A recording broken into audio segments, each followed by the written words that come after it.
হরে কৃষ্ণ। তো আজকে একটা নতুন গল্প নিয়ে আপনাদের সামনে হাজির হয়েছি। তো এর আগে একটা কথা বলে নিই যে অনেকেই আগের ভিডিওটাতে কমেন্ট করেছেন যে ভালো শোনা যাচ্ছে না। তো এ ব্যাপারে বলি যে সবারই অডিও কোয়ালিটি কিন্তু একরকম নয়।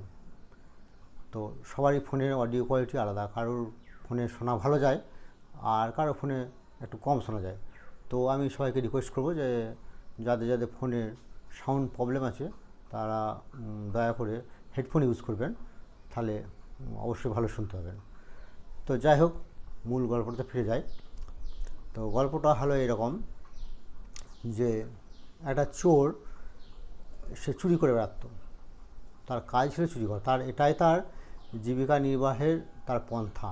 সে রাত্রি হলেই সে বাড়ি থেকে বেরিয়ে যেত এবং সে লোকের বাড়ি বাড়ি গিয়ে সে বিভিন্ন জিনিস চুরি করে নিয়ে আসতো।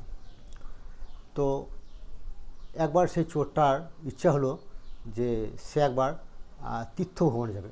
সবাই তীর্থভ্রমণে যায়, তা আমিও একবার তীর্থভ্রমণে যাই।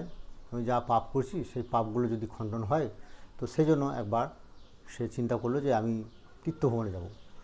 তো এরকম গ্রাম থেকে একটা ট্যুরিস্ট বাস ছাড়ে, তো সেই বাসে করে সেও সিট বুক করে সেও কিন্তু অন্যদের সঙ্গে তীর্থভ্রমণে যায়। তো তারা সবাই মিলে একটা ধর্মশালা বুক করে এবং ধর্মশালায় সবাই মিলে থাকে। তো অন্যান্য তীর্থযাত্রী যারা ছিল তারা এতই ক্লান্ত হয়ে গিয়েছিল যে তারা খাওয়া দাওয়ার পরে তারা কিন্তু সবাই ধর্মশালায় কিন্তু যে যেখানে পেরেছিল সব কিন্তু শুয়ে সঙ্গে সঙ্গে ঘুমিয়ে গিয়েছিল। কিন্তু এই চোরটির কিন্তু ঘুম আসে না, কারণ তার স্বভাব হলো চুরি করা। রাত্রে জেগে চুরি করা তার অভ্যাস। তো সবাই ঘুমিয়ে গেলেও এই চোরটি কিন্তু ঘুমায় না। সে চুরি করার জন্য তার হাত নিষ্পিস করতে থাকলো। সে নিজেকে অনেক চেষ্টা করছে, অনেক শান্ত রাখার চেষ্টা করছে, কিন্তু সে নিজেকে কিছুতেই শান্ত রাখতে পারছে না। আবার এটাও চিন্তা করছে যে সে যেহেতু একটা পবিত্র স্থানে এসছে, ধামে এসছে এবং ভক্তদের সঙ্গে আছে, সেজন্য এই চুরি এখানে সে করবে না, চুরি করাটা এখানে তার মানায় না। তো এই রকম চিন্তা করে করে করে সে করলো কি, সে একটা উপায় বের করলো। সে সে চিন্তা করলো যে চুরিও করব না, আবার চুরির মতো খানিকটা হবে, সেই রকম একটা উপায় বার করলো। সে করলো কি, সে সবারই ব্যাগগুলো নিয়ে ব্যাগগুলো পাল্টাপাল্টি করে দিল।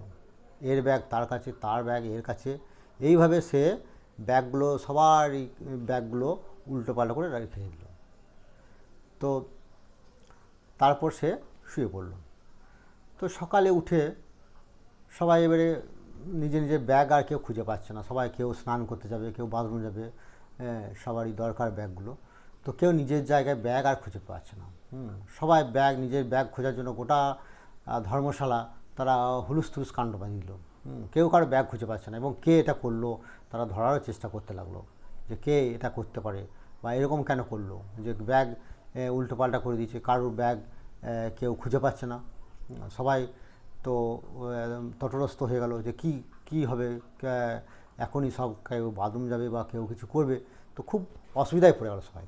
একটা হুলস্থুলুস কাণ্ড হই ব্যাপার চলতে লাগলো। তো এর মধ্যে চোরটি কিন্তু ঘুম ভেঙে গেল। সে এইসব কাণ্ডের মধ্যে ঘুম ভেঙে গেল এবং ঘুম ভাঙার পরে সে দেখলো এরকম সবাই তীর্থযাত্রীরা সব ব্যতিব্যস্ত হয়েছে, সবাই বিভিন্ন অসুবিধায় পড়ে গিয়েছে। তো সে তখন নিজের দোষ স্বীকার করলো। সে সবাইকে বলল যে এই কাজটি আমি করেছি এবং আমাকে আপনারা ক্ষমা করবেন, কারণ আমি পেশায় একজন চোর। আমার স্বভাব হলো চুরি করা, তাই আমি এখানে এই তীর্থযাত্রায় এসে চুরি করব না, এই জন্য আমি এগুলো করেছি, আমাকে সবাই আপনারা ক্ষমা করবেন। তো শিল প্রভুপাদের এটা একটা ছোট্ট গল্প, শিক্ষামূলক গল্প। শিল প্রভুপাদের এই গল্প থেকে আমরা এই শিক্ষা গ্রহণ করতে পারি যে আমরা আমাদের স্বভাব চট করে ত্যাগ করতে পারি না। আমাদের পুরাতন স্বভাব আমাদের থেকেই যায়। তো সেই জন্য যে কিন্তু ওই চোরটির মতো যদি আমরা কোনো পবিত্র স্থানে থাকি বা ভক্তদের সঙ্গে থাকি, তো সেই ভক্তদের সঙ্গ প্রভাবে, পবিত্র স্থানের প্রভাবে আমরা এই স্বভাবগুলো কিন্তু আমরা পরিবর্তন করতে পারি। অনেক সময় লক্ষ্য করে দেখবেন অনেক পুরনো ভক্ত হয়ে গেলেও কিছু কিছু ভুল কাজ সে করে ফেলে, কারণ তার সে পুরানো স্বভাব সে ত্যাগ করতে পারে না। কিন্তু সেই জন্য আমাদের সবার উচিত যে আমাদের ভক্ত সঙ্গ করা এবং ভক্ত সঙ্গের মাঝখানে পবিত্র স্থানের মাধ্যমে আমরা এই আমাদের স্বভাবগুলো আমরা একটু পরিবর্তন করতে পারি। হয়তো সম্পূর্ণ পরিবর্তন হবে না, কিন্তু আমরা এই সবগুলো আমরা পরিবর্তন করতে পারি। তাই আমাদের প্রত্যেকের উচিত সৎসঙ্গ করা, ভক্ত সঙ্গ করা। তো হরে কৃষ্ণ, আজকে ছিল এই গল্পটি এখানেই শেষ। তো যদি আপনারা চান যে এই চ্যানেলটি আরও গ্রো করুক, তো অবশ্যই আপনারা শেয়ার এবং সাবস্ক্রাইব করবেন। হরে কৃষ্ণ।